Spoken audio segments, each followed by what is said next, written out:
Too sweet! Hi, welcome to JD Sports. I'm Jarrett. That's Dwight Garfield. You can find our personal Twitters at the show's Twitter, which is @_JD Sports. Jumping into it this week. Last week we spent a good portion on WrestleMania at the end of our show.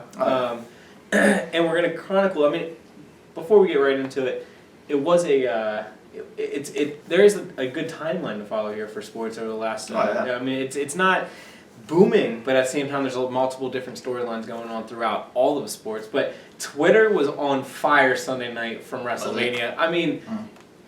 I came over here. I watched the WrestleMania with you. I thought it was a blast because I got to see everything that, as an old fan who hasn't watched consistently over 10 years now, probably something like that. I still got to see all the people that I always, can recognize, and it was still entertaining on that aspect. But I know, as somebody who watches a little more consistent, you probably have a different feeling on the whole entire sentiment of it. Honestly, I'm kind of torn about it, man. There's been a whole lot of mixed reviews on it. I've heard a lot of negative. I heard it was alright. I'm kind of on that fence. I don't feel like it was the best. I don't think it was the worst either. I've seen a lot worse. I've seen damn near all of them, if not all of them. So I can't say that it's the worst. I definitely can't say it's the best either. But my biggest problem with it, two big problems. One, the length was incredibly way too long. Yeah. It's ridiculous that it kind of goes 4 hours now as it is. It typically used to always go 3. The past 4 or 5 years they've been hitting this 4 hour mark. Cool, fine, it's cool. This year was 5 hours, dude. Yeah. And that was just the show. Then they count the pre-show that was an hour, and then they had a pre-show to the pre-show, which was another hour. So the pay-per-view itself was 5 hours, is what you're saying. Yeah. Oh, wow. So that's a 7-hour event. That's Super Bowl numbers, which is ridiculous. That is. It's absolutely ridiculous. The second issue that I had with it was that I feel like most of the matches, the booking was just off completely. Okay. I'm cool. Getting things wrong is fine. Being unpredictable is great. That's what wrestling needs to be. But when it's so off the cuff that it's just why would you make a decision to go this route? And when there was so many of them, it just left me more so scratching my head than anything. And it was pretty frustrating. Anything specific? Jesus Christ, I can name a couple of them. The big one, the obvious one, would be the Undertaker Shane McMahon match. Yeah. Did you like it? I was rooting for Shane O'Mac. I knew the control of Raw was on the line. Big deal. I wouldn't want to say I never want to see the Undertaker wrestle WrestleMania again. So that would have sucked. But I picked Shane O'Mac, and I was rooting for Shane O'Mac because I thought if he had control of the company that they would probably go in a different direction than they are right now, which apparently is not. It's not the wrestling that I watched when I was young, it'd be fun to get the Attitude Days back. And I know you can't necessarily do that in 2016, but at the same time, you can go a little step forward compared to what they're doing. Especially, it doesn't sound like the fans who do watch it consistently are happy. You're probably a good point to it, but I know a couple people who watch it consistently, and you could even hear while you're watching WrestleMania. The main event itself for the championship, it was getting booed. The main guy that's supposed to be the good guy is getting booed out of the building. And to be honest with you, from somebody who hasn't watched it often, to take a step back, it doesn't seem like there's anything that they could have done that night. If Shane O'Mac would have won, I think that would have pleased the crowd. But it didn't matter. I think if Triple H would have won, I don't know if they would have necessarily been too excited. I think the crowd would have still been booing. It felt like it seems like they put themselves in a position where they are in a no-win until they can pull themselves way out of it. And I jokingly say to you all the time, it seems like they're just going to have Cena now come back and save the day. But the fans don't seem, they're torn on him as well. So the whole thing is just, and it's not torn like The Rock versus Stone Cold torn. It's torn not in a the good sense torn. of it's an unhappy. It's what the fans want versus what the company seems to want.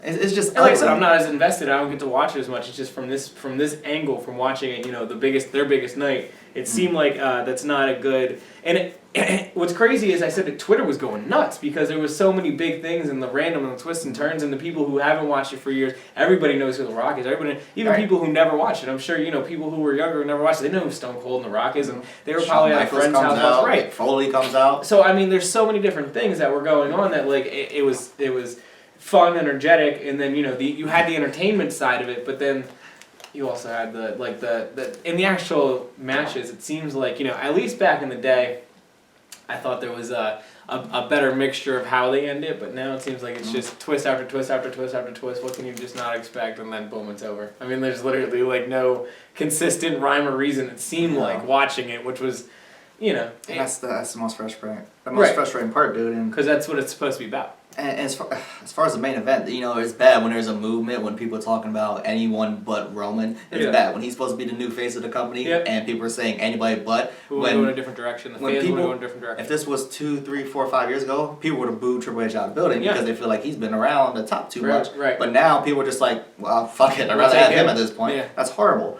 Back to the Hell in a Cell, I thought. To me, that was the most disappointing match of the whole night. I thought it was very slow. Yeah. It was boring. It was sluggish. It looked like two old guys, which was what they were, but it's still. I felt like it could have been more methodical, much better. And people said it was a great match. The fans were dead until Shane came out and went on top of us. Jumping off of that was really awesome.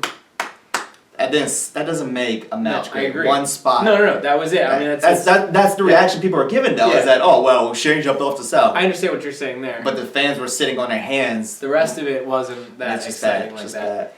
The other disappointing thing I thought was the street fight, the Brock Lesnar versus Dean Ambrose. Granted, shout out to the WWE and their shitty network that crashed and forced us to have to order the pay-per-view. Yeah. I wasn't the only one in the crash for. Some people said they didn't have any issues, but for y'all to have this happen and y'all made it a big deal that it's free because you bought the network, which is basically like their Netflix type of deal. Right. And for it to crash in the middle of one of the 3 big main events of the evening, absolutely horrible, stupid, horrible.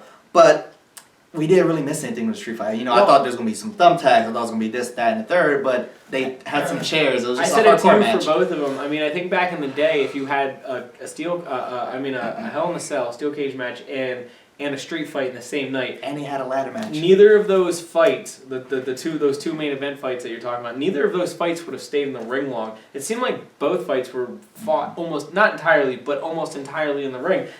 It was kind of odd to me because, like, I thought Brock would be dragging him on the stage at one point. You know what I mean? I thought you said about the thumbtacks. Not one match went over. I mean, I thought that they would, you know, like the cage wasn't used all that much until he got speared through it and then he jumped off of it. But outside of that, the cage wasn't even really used at all. It wasn't effective. It was like, it's just kind of, the point of having those, especially back in the day, was you could do different things and you could try something new and they just... You can have some blood here. You can have a little more violence. You can get... This is where things are just so tied up because... Yeah. They want so badly to be Disney. They want to be PG, which is what one of their big problems is right now, is that they're stuck on this PG, I'm Disney thing. But you can't have fighting PG. But then you can't have a match called Hell in a Cell. This isn't the Power Rangers. You can't have these types of matches with these titles and this proposed violence and this history of violence in these matches and then deliver PG results. Because then people are just going to be like, well then, you might as well just have a straight up regular one-on-one match and at least it'll make sense then. Yeah, it would look better. I don't know, as a whole, like I said, I think it was a great show. I think it was a crappy show, but it was underwhelming in my opinion. I thought The Rock was fun. I thought Stone Cold was fun, but I mean, those are the two names. Your name, that's the problem. You're naming these old guys. I get that. That are the highlight of a 5-hour. I get that. And that's not good. They're not prevalent It's not good that they're the two people still pulling this together. I mean, they're from the 90s, so. It's horrible. Honestly, I actually thought the women's match was the best one of the night because it was actual wrestling and those 3 women, they put on a good show. I don't understand why Sasha Banks didn't win it. We both picked Sasha Banks, Snoop Dogg's cousin, who Snoop Dogg came out and, as predicted, rapped. He brought her out. It was great. It seemed like it was fitting. The match was good. Or no, the other girl sang.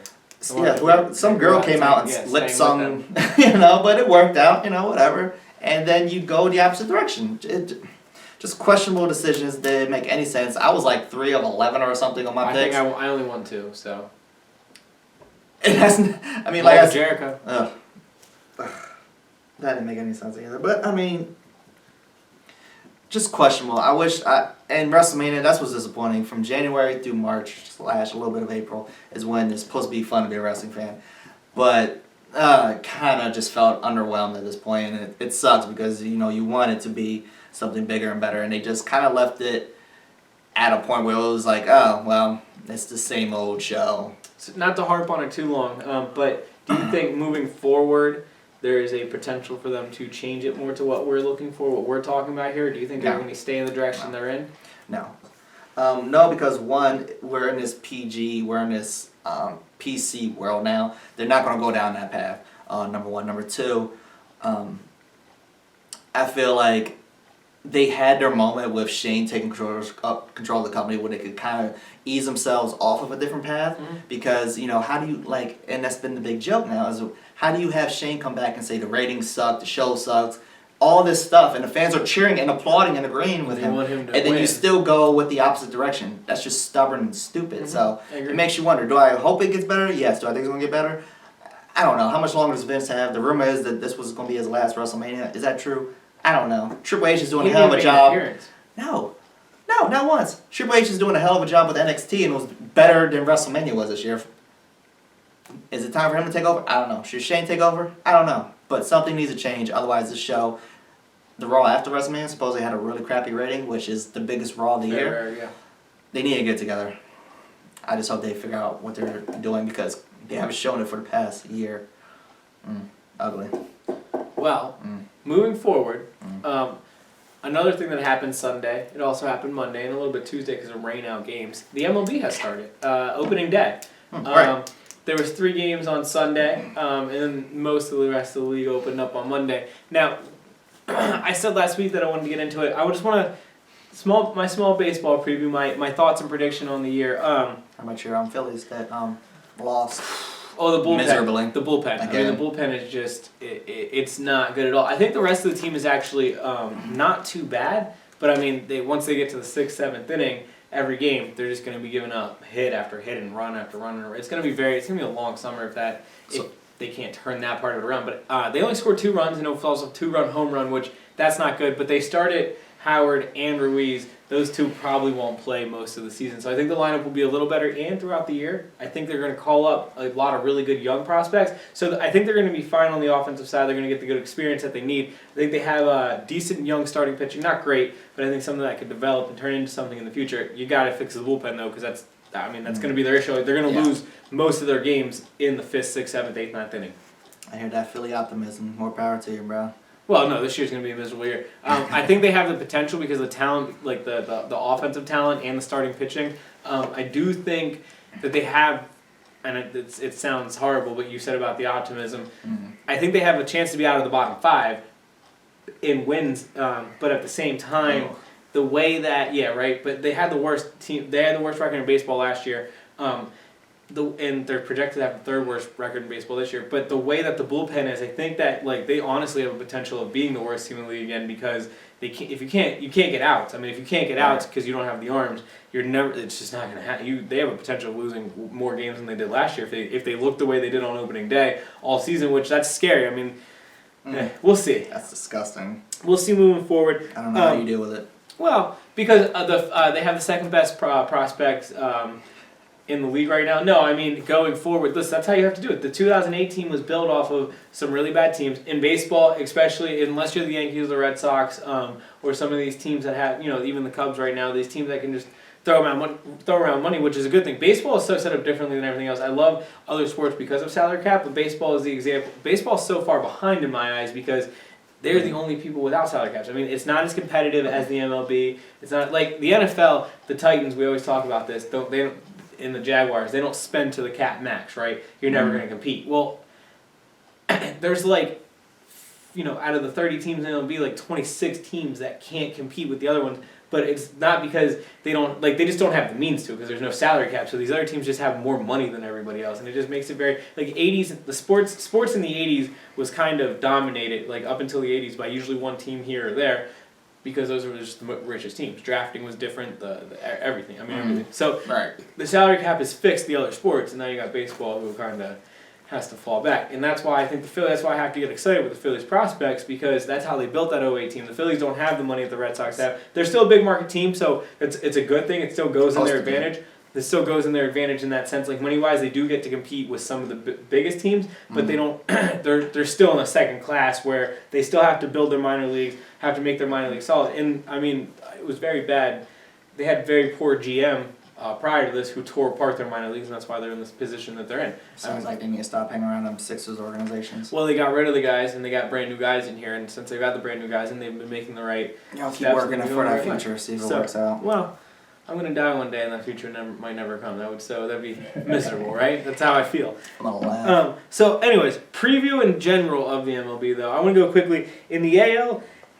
I think there's a lot of, I think it's competitive. I think the top 2 teams are the Astros and the Rangers, but I think the Red Sox, the White Sox, obviously the Royals. They're always in it. Right. The Royals starting pitching might not be. I think that might be what holds them back at the end. The Rangers had the best starting pitching, and they have a pretty good consistent for the past couple of years, hasn't it? Yeah, but they added Cole Hamels last year, and they're getting a couple players off the DL this year.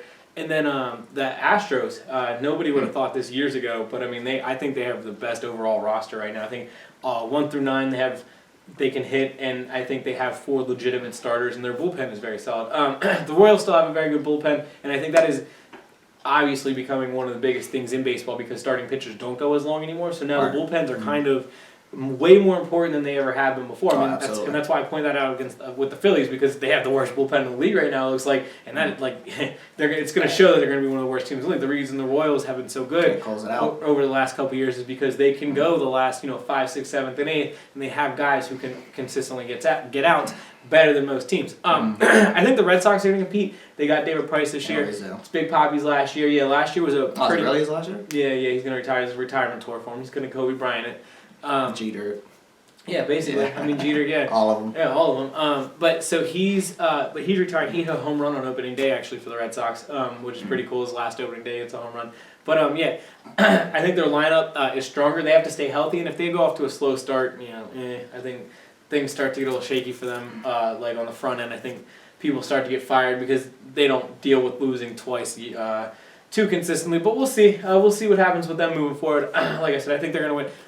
Toronto also is going to be involved with it, but I have the Astros winning the AL this year. I think they're going to beat the Rangers in the AL, ALCS and League Championship Series. And then in the NL, I think it's a 2-team race. I think it's going to be the Mets and I think it's going to be the Cubs. Obviously the the Cubs. I think Theo Epstein. Okay, I've been saying. You said Mets and the Cubs. I know, and I'm as a Phillies fan, it hurts to say the Mets, but okay, the Cubs. Young, talented. Their starting pitching, I think it's just underrated. I don't think they're great, but I think they're good enough to do what they have to do. And they have a good, solid bullpen. But their lineup is they're overpowering. I think night in and night out, they could put up almost as many runs as they really want to. I think they're going to be fun to watch. Pretty sure they put up like 10 on opening day. I mean, I think they really are that legit, led by Chris Bryant. I think the Giants, like every other year, the even years, they're always really good. They've loaded up again. They hit, I think, 3 home runs back to back on opening day. I think they're going to be right there competing with the Mets and the Cubs. And I mean, the Cardinals are always there. The Pirates have a good roster, but they're in a really tough division.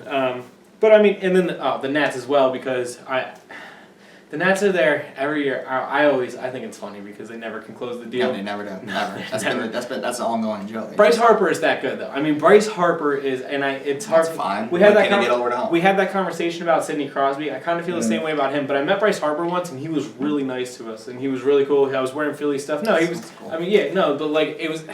I want to dislike him, but it makes it harder to dislike him when he was legitly like a cool guy to us. They suck. Well, but they don't. That's the thing is their roster's really good. They have Max Scherzer, really good pitcher, they can't close out. And they have Harper. But I completely agree that I mean, I don't. The Mets have loaded back up. The Mets have the best pitching in probably the entire league. If their pitching stays healthy, I think they're going to win the NL East. But the Nats are going to be right behind them. I think the Nats can get a wild card spot. But I mean, I don't think that they would be.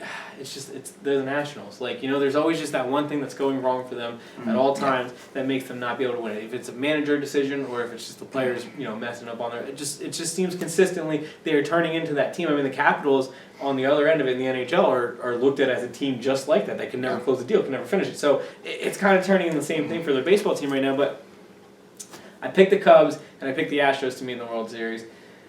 I know. You're not saying it. You're not saying it. I think jinx it. Go ahead, jinx it. Jinx it. Make an entire city and an entire state of Illinois hate your guts. Go ahead and say it. If Theo Epstein were to pull this off, right? He was the GM of the Cubs. Why are you doing this to our show right now? He broke the Red Sox 100-year drought, and he has the potential to break the Cubs 100-year drought. If he doesn't break it this year, I think he'll break it eventually. I think over the next couple of years, he will break it. I mean, personally, yes, I think he's going to do it this year. Though the Astros, They're legit. That's going to be that would be a heavyweight series, and it's funny because like 5-6 years ago, people would laugh in my face if I told you in 5 or 6 years that the Astros and Cubs could potentially meet in the World Series, and it would be a great World Series to watch. So many things can happen. Injuries throughout the entire season. It's a very long season. I just think those two teams are. So you are officially making that statement. Yeah, I think the Cubs. I think the Cubs are going to win the World Series this year. Sorry, Mike Wilbon. Why are you making all of Chicago hate us right now? All Chicago shouldn't hate us. Carolina hates us. All Carolina hates us. Now all Chicago hates us. But they don't hate us. I love Cam Newton. They can't hate No, me but they for still that. hate us. They do hate us. But they can't hate me for that. That's not my Carolina fault. hates us. Tennessee probably hates us. I liked him Chicago before. hates us. I liked him before. Philly kind of he hates was us. there. Dallas kind of hates us. Philly shouldn't hate us. Well, they do because of me. Dallas Yeah. kind of hates it because of you. That's true. Tennessee should definitely hate us because I call the organization out all the time. But it's not for... Look, I just had the conversation the other day. DeMarco Murray might be a good talent, but they ain't paying nobody around him, so he's going to look miserable. It's not like he was running forward in Philadelphia. Well, what's going to happen with worse talent? That's bad, right? I mean... I can't believe you just picked the Chicago. They can spend the money, yeah. I can't deal with you. I can't deal with you. Speaking of you disliking Philadelphia, something happened on Monday to keep following our timeline. That was a really big deal in Philadelphia. God, this makes me sad too.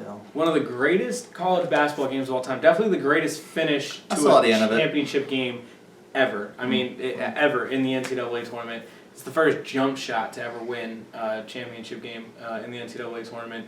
Last buzzer beater in like 30-some years or something. And the other 3 buzzer beaters in the championship game were all under the rim. MJ has a buzzer beater in the national championship. Shocking. Yeah, right? Shocking. He said during the game on Monday to Greg Sager that that's the night he became Michael Jordan. Instead of Mike. He was Mike Jordan before. But, I mean, it's very true. And then after this game. Right, but then after this game he had the Jordan crying face after. You know, that was going to be put all over Nova's face as well if Nova lost that game, right? Like, I mean, the Jordan crying face just works better just because it's Carolina. Well, and it's hilarious. It's a little over the top right now because that's it's Carolina. all I could see. Oh, that's all I saw everywhere. Everywhere. Tuesday. Everywhere. And, like, the one of him, his regular face just standing there, and he's just like... When it is like he's checking the internet. Yeah, it's him looking at a crying Jordan meme, yeah.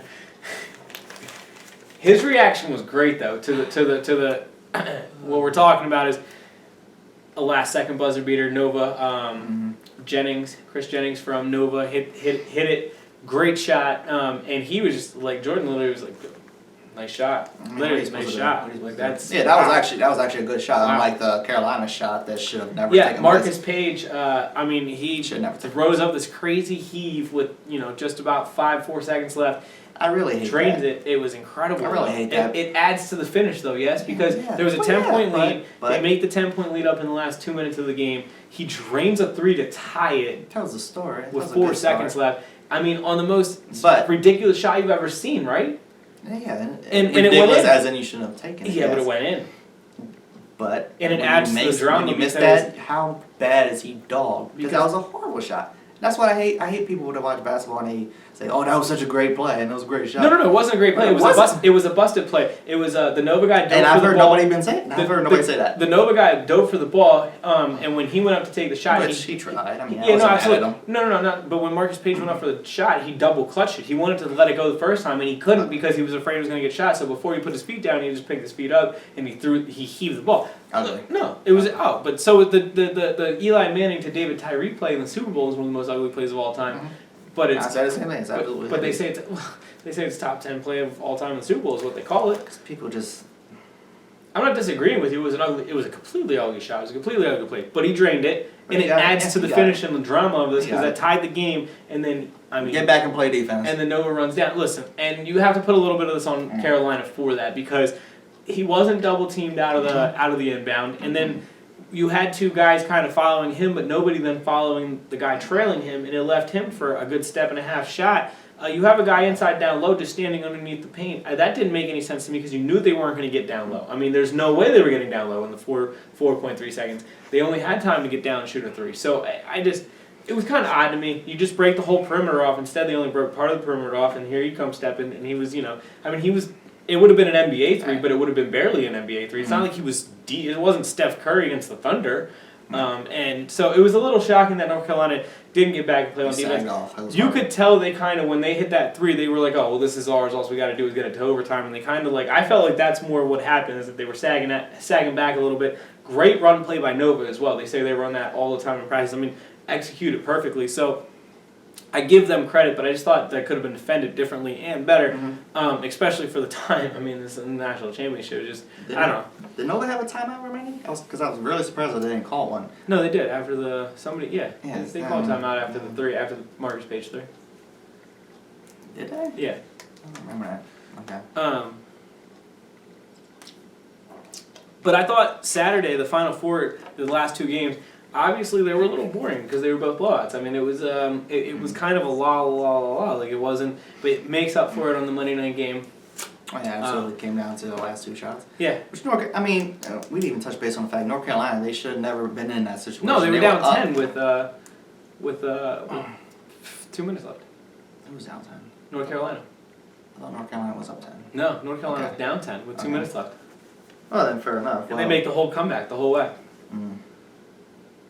And then they lose like that. I mean, it's a heartbreaker. Now, the conversation all across sports radio today, and I heard it on different networks and different shows, would you rather lose by 20 points, or would you rather lose in a game like last night in the championship? I'd rather get blown out.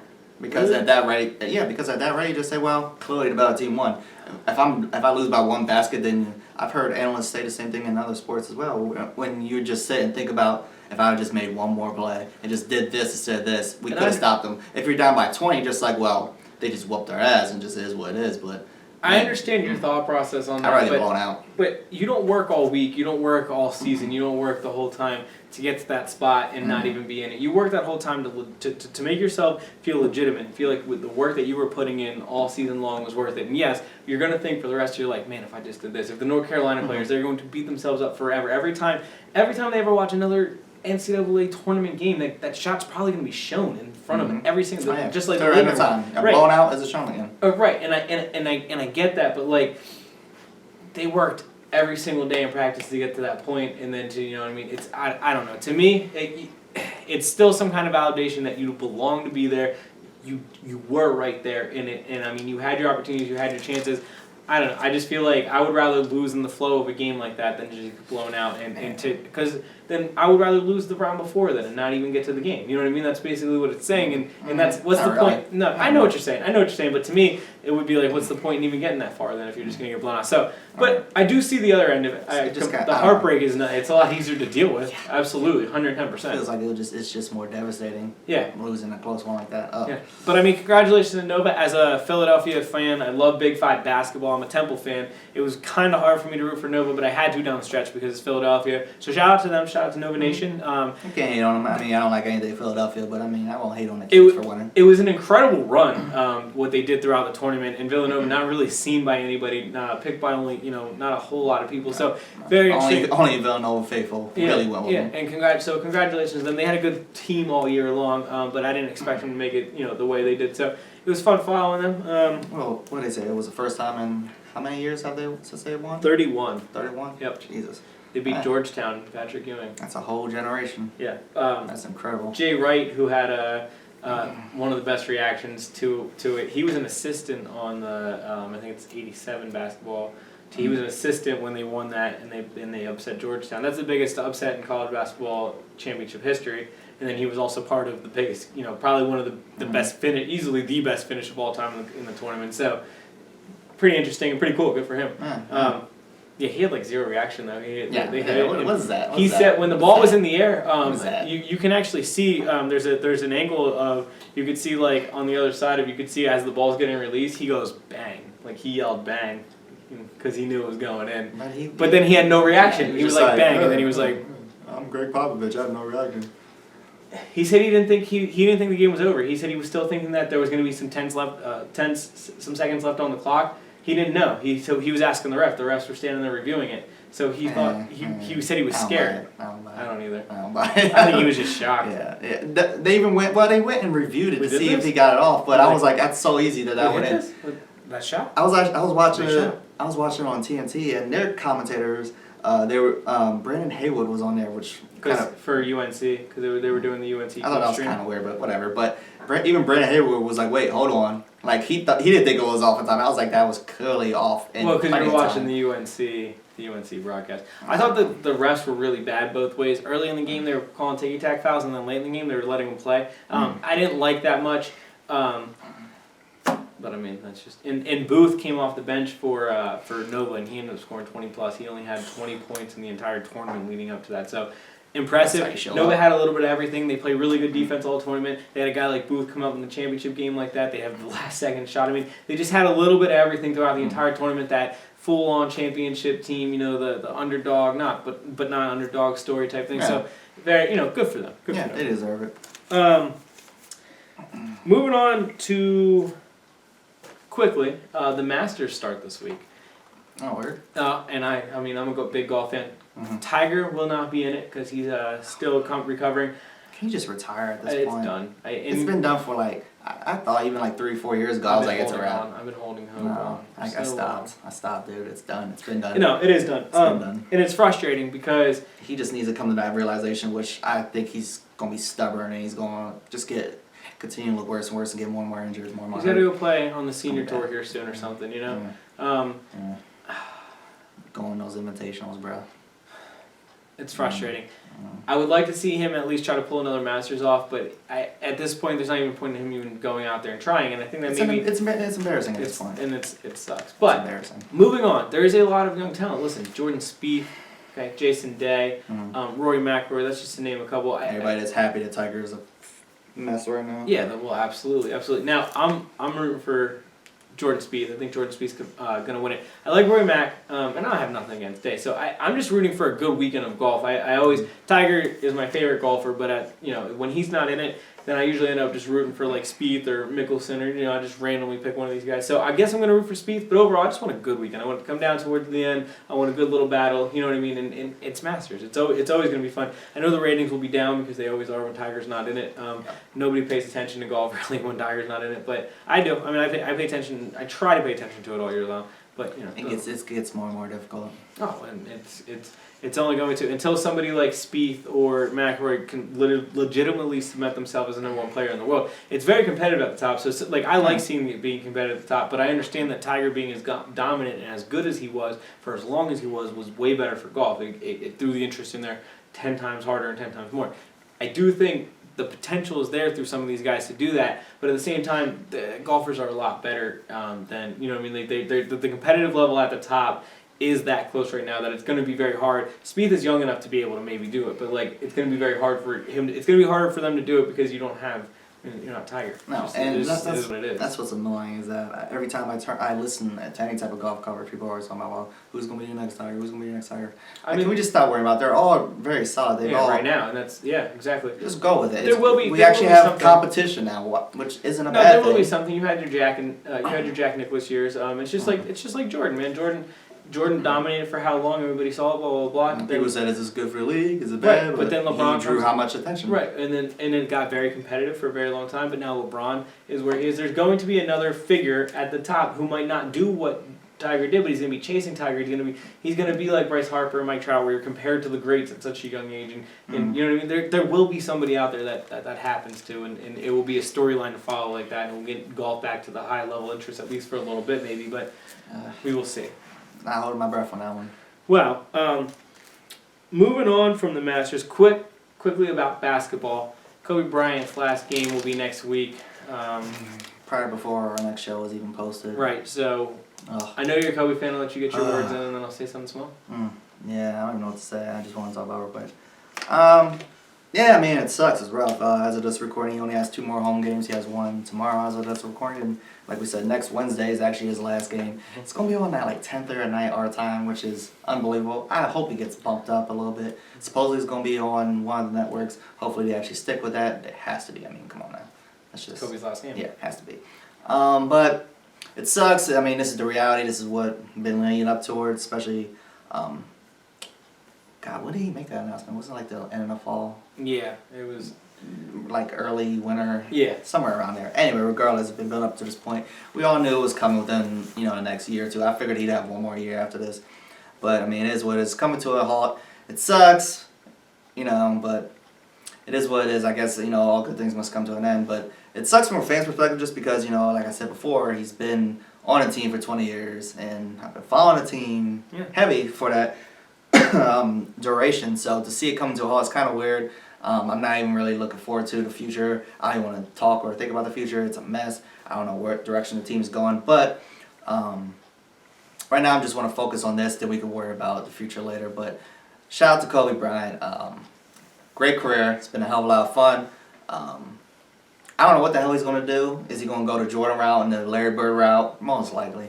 Whatever. As he should. I don't see him being a commentator or anything dumb like that. People usually that are on that level don't go that route. No, they're wrong. Magic did. Yeah. Rare though. That's a rare thing. Yeah, and he didn't stick with it. Because he has other short time. Yeah, he has other priorities. Hell, he might become a Lakers owner. He owns the Dodgers. Yeah, he might become the owner of the Lakers at some point. As he should. But yeah, but that's a whole different topic. But congratulations to the Mamba. It's been a hell of a run. We appreciate you here. Yeah, I mean, Philly in the house. I'm a big Kobe fan, so happy for him. It's been a rough year. It's been a rough ending to his career. But actually, if we lose, I believe 2 more games, we will have the worst record in franchise history, which was just made last year. It's miserable. I blame Jimbo for that, but that's how the rest of his career ends. But hopefully, he has a good final game, and whatever he does in the future, it's going to be great. And I hope Kobe still stays connected and kind of in the face and some spotlights. So we can still see him, because I still like hearing him and seeing his talk. And he has very good insight in the game in general. Right. So moving forward, I think he's probably making the right decision though, because this was. Oh yeah, absolutely. He has to. Yeah. Oh my God, he was trash. Actually, I just heard. I forget what it was. One of the European leagues actually tried to contact him and try to get him to come over. And he was like, "No, I'm not doing that. He's retiring. Like, he's good. We're good." One, he knows. Like, come on, you can see that. I don't want. It's probably hurting a little bit. His shot percentage is as low as it's ever been. But dude, I can go out there and put those numbers. It happens to everybody at some point, and it's weird to see Kobe Bryant human. I'm glad that part of it's going to an end. He definitely came to that realization. Yeah. And he wants to retire a Laker, and I respect that. So, good for him. Quickly, also finishing off basketball, Hall of Fame, Shaq, a Laker. Speaking of Lakers. Going into the Hall of Fame. It's fantastic. More than deserving, best center in the past 20 years. What will he go in as? Laker? Yeah, absolutely. Yes. He said, I forget what show he was on, but some weeks ago he said if he would go in, he would go in as a Laker. Okay. He has to. That makes me happy. Good. He's not going in as a Heat.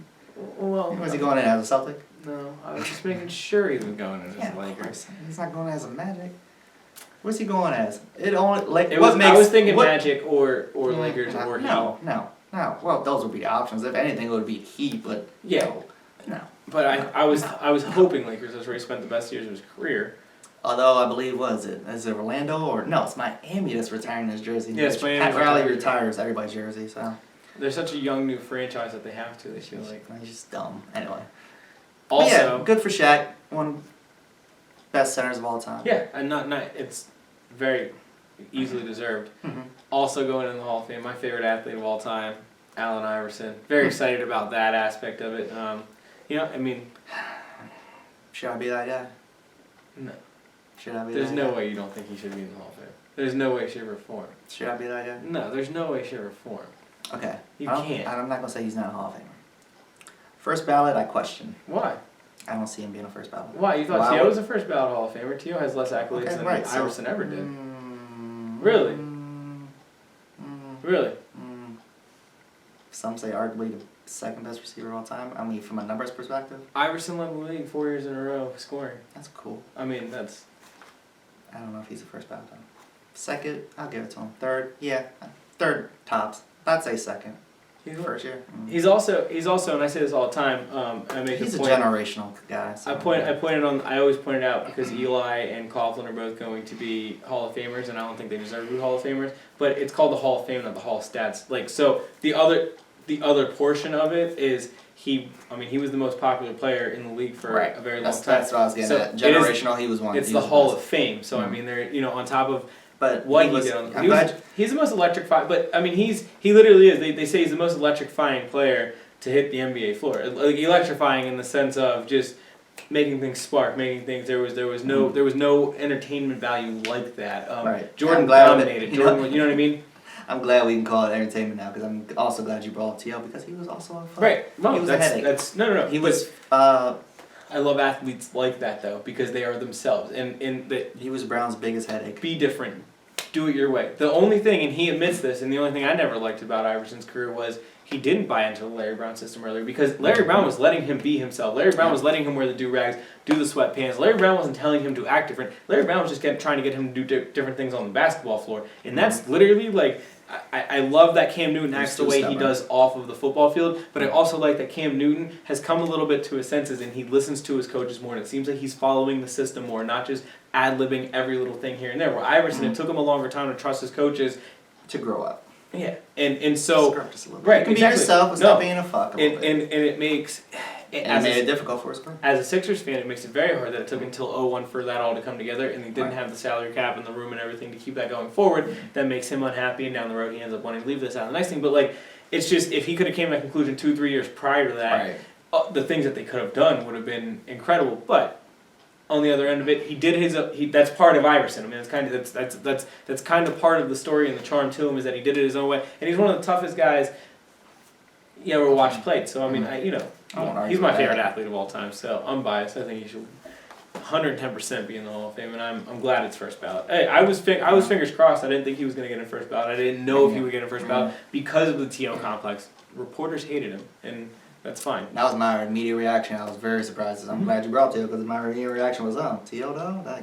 Because to me, it's... But I thought T.O. should have been first ballot. It's very similar to me. I thought T.O. should have been first ballot Hall of Famer. I really did. Which is just why I question that. And to me, I mean, I know that's two different, no, areas here. It is, but it isn't. It is, but it isn't. It's two different organizations. Yes, I understand. But at the same time, I was just like, but it was similar. Like, Iverson was a fuck too. Iverson brought it was it more accepted? I don't know because the league made all these rule changes and all these it wasn't more dress accepted. codes and shit because of them. But let me put it to you this way: the impact was bigger for what he did. He brought the entire hip hop culture into the NBA. I mean, before that, it was very. He brought it in, and they took it away. Well, they took it away, but he brought it in. He put his stamp on it permanently. Where there was aspects to the hip hop culture that he brought in that they could never take away. I mean, Russell Westbrook dresses the way he does, but the Future dresses that way sometimes. You know what I mean? Jordan came in with medallions too, but then he cleaned up and he became a grown man. So. Right. He kind of he put it into rings, or he put it into earrings, or he put it into a more subtle look in some way, shape, or form. Where Iverson was just like, I'm rocking 10 gold chains. I mean, but last night, or the night of the national championship, he was at the national championship game, and there's a video of him. He's on the bus, and MJ and him embrace each other. He has 6 gold chains on, and he has a T-shirt on, and when he was getting interviewed for the Hall of Fame, he was wearing. He was wearing jeans and a T-shirt that says "I am Virginia" and had 4 or 5. I mean, but that's Iverson, and I say it all the time. It's part of what I love about him is because he does it his own way. He does not care about things. He is a family man now, but yet he is still out here rocking he's just being him. And I don't know before, but he brought a whole different. He brought that hip hop culture in. Silly and now. No, yeah, but that's who he was when he was 25 years old. That's who he's going to be when he's 45 years old. I respect that, but to me it's just a little silly. I understand what you're saying, but he brought the hip hop culture in my thought in the sense of it's still to this day there is a mix between basketball players and hip hop stars that, MJ wasn't hanging out with. Run DMC and the people who were probably he was smart enough to do that. But that's my point. I was out here partying with everybody. With Jadakiss and Jay-Z and Ja Rule and DMX and not good life choices. Yeah, but Dwayne Wade is best friends with LeBron. But LeBron's best friends with Jay-Z. I mean, my point is the hip hop culture. Drake is literally part of an organization now. That would have never happened if Iverson didn't bring the culture he brought into that game. Maybe. It made it. He was the first one though. I'm not saying it never happened. I'm not saying I shouldn't say it would never happen all the time. It eventually, obviously, probably happens because the connection's there. But the point is, Iverson was the first one to cross that bridge and not really care what anybody said about him while he was crossing that bridge, and that's why that's why it made it so easy for it to come in the way it did. Screw up a little bit, bro. Moving on to football, we have 2 topics to talk about football. I'll give you the option. Do you want to talk football in the sense of players getting added to a roster football, or do you want to talk about some actions off of the field that have been making some drama headlines. Let's save the drama for last. Okay, well then we're going to go. It's probably going to give me indigestion. Well, then we're going to go. Okay, so the Denver Broncos tell the 49ers that they will take Kaepernick off their hands. 49ers say, great, figure out a contract with him. Okay. They want to pay him $5 million less than what he's going to get paid over the next 2 years. He doesn't seem to want to budge at all, and the Niners won't eat any of the contract. The Niners said, we'll just take him and pay him his full salary, and we'll figure it out. So there's a stalemate going on. Now, all reports still indicate that they will get a deal done. Kaepernick, if you're Kaepernick, do you be the stubborn? You are in no position, if you are Colin Kaepernick, to be sitting here trying to make these demands. Zero position to make this. What if I put it to you this way? No. He's making $12 million, right? No. They're asking him to make $7 million. That's almost half of your salary cut. You have another team basically saying that we will either play you or sit you, but we will pay you that $12 million because we won't work this contract out with you. If you were Colin Kaepernick, I'm set. That's what I'm saying. So the other end of this is, well, yes, how bad do you want to play? As fans, you and I, it makes us angry because we're like, man, how bad do you really want to play, Colin? But at the same time, he's basically losing almost half of his salary, and we're talking millions of dollars here. And if he won his salary, maybe he should have played last year.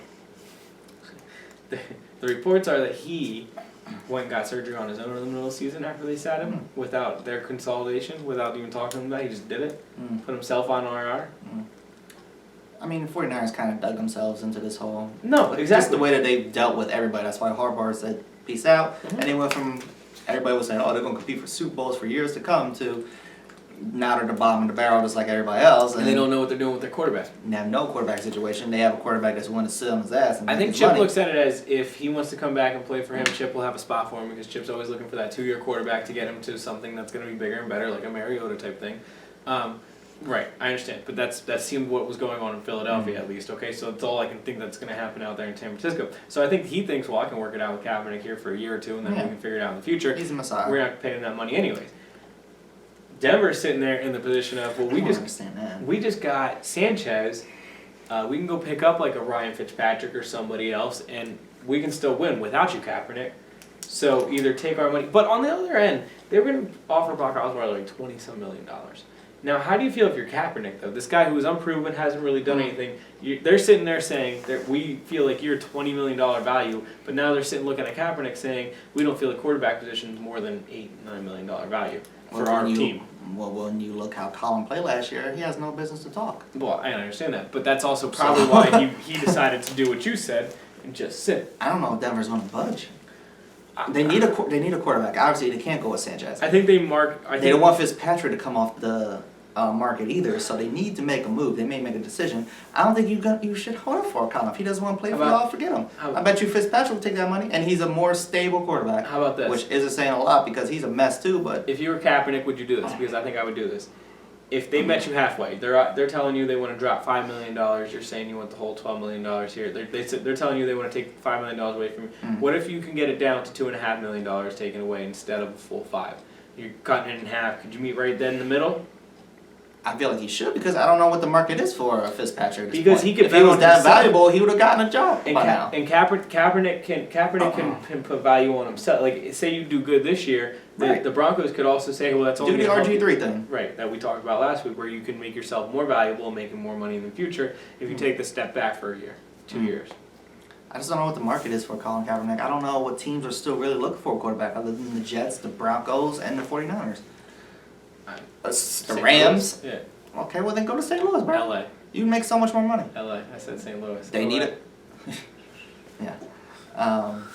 Yeah, go to LA, man. Go make your money. You're a name, we keep saying you need a marketable talent. You're marketable. You're a fuck, but you can go prove yourself there. He also said that he wanted to go to the Jets at one point because it would have been closer to his girlfriend. So how stable is he? Oh, it's adorable. You want to go to one of the worst organizations in the entire NFL just to be closer to your girl? You're in the business to make money, man. Don't be pulling Matt Barnes and driving 100,000 miles. You know what? No, that's what you should be doing. Go drive that 100,000 miles, whatever the hell it is, and go drive to her. She can deal with the away time. She's dealt with it your whole career. Derek Fisher don't know what you're talking about. I know he ain't here, Matt. Uncle Derek. Uncle Derek. Is that Matt Barnes? No, he's a little thick to be Matt Barnes. Uncle Derek said, your wife ain't a 5. Aww. Daddy, who's this strange man in the Ex-wife. house? That's Uncle Derek. Gonna take care of him. Do we call him Daddy? Oh, no, but your mama do.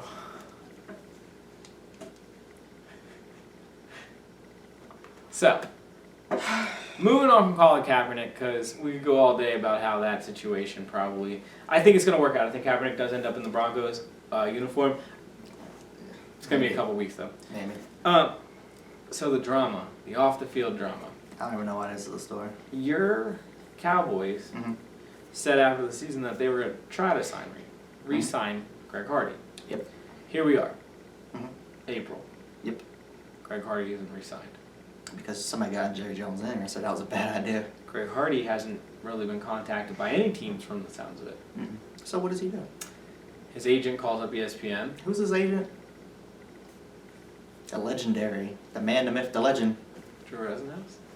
Is that guy that you turn to when you either can't get anybody or you made mistakes in your life? Both. What do T.O., LaShawn McCoy, and Greg Hardy all have in common? They're both a bunch of people. Drew Rosenhaus is their agent. They're all a bunch of misfit toys. Do you know who else is Drew Rosenhaus' agent? Or who is Drew Rosenhaus an agent for? Deshaun Jackson. Is he Johnny Manziel's agent? That's the only man missing. Like, he might be Matt Barnes' agent at this point. Like.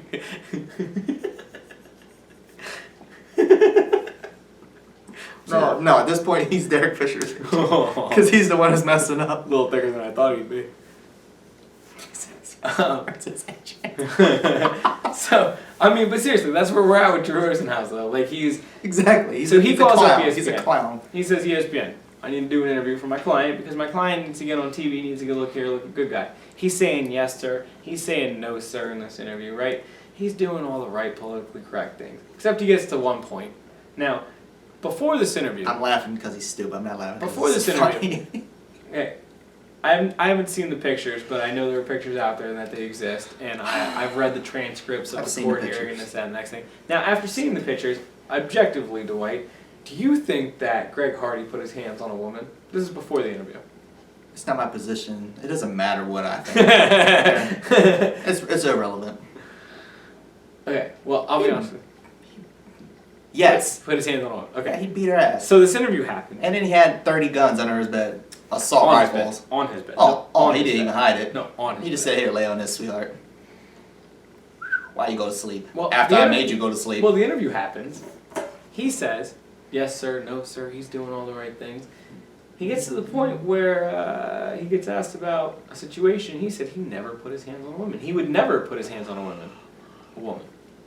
You know, if he was smart, he should have said something like legally, I can't talk about it. Just make up something at this point. Instead, you say, you never put your hands on her. So my next question was going to be after the interview, did you believe him? But I'm assuming this is a no. I didn't believe him when the Cowboys signed him. We all knew he did it. But from a football perspective, I want him on my team. And I'm cool with having him from a football perspective.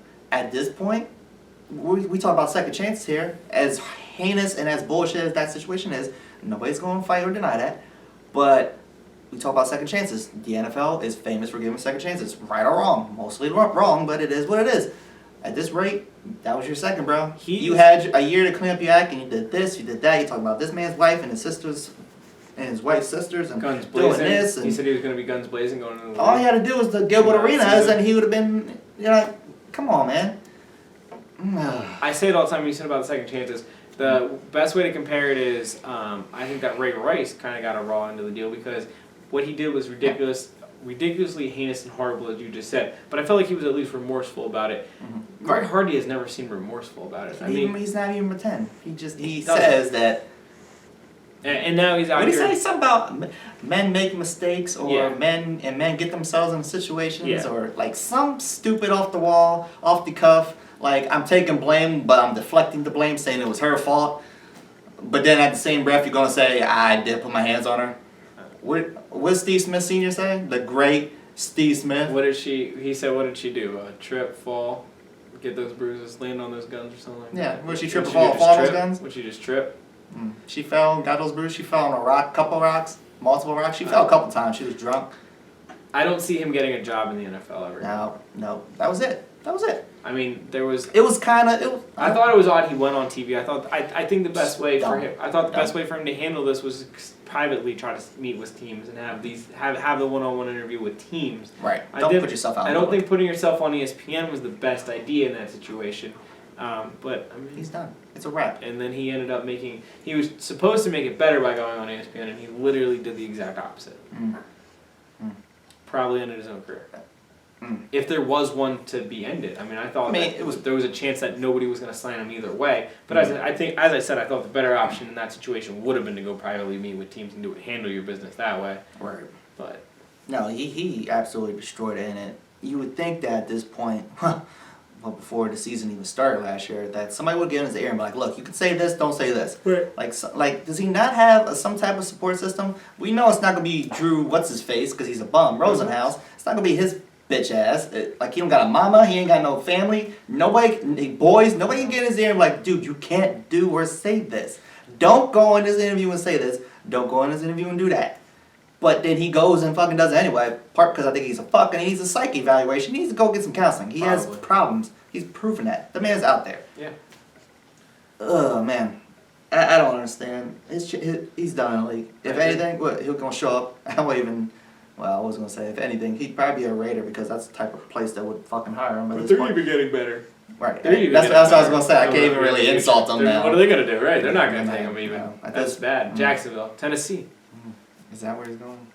The Washington Redskins? Wow. They're rebuilding Kirk Cousins? Maybe. Can Bill Belichick repair him too? No. Bill Belichick doesn't want to.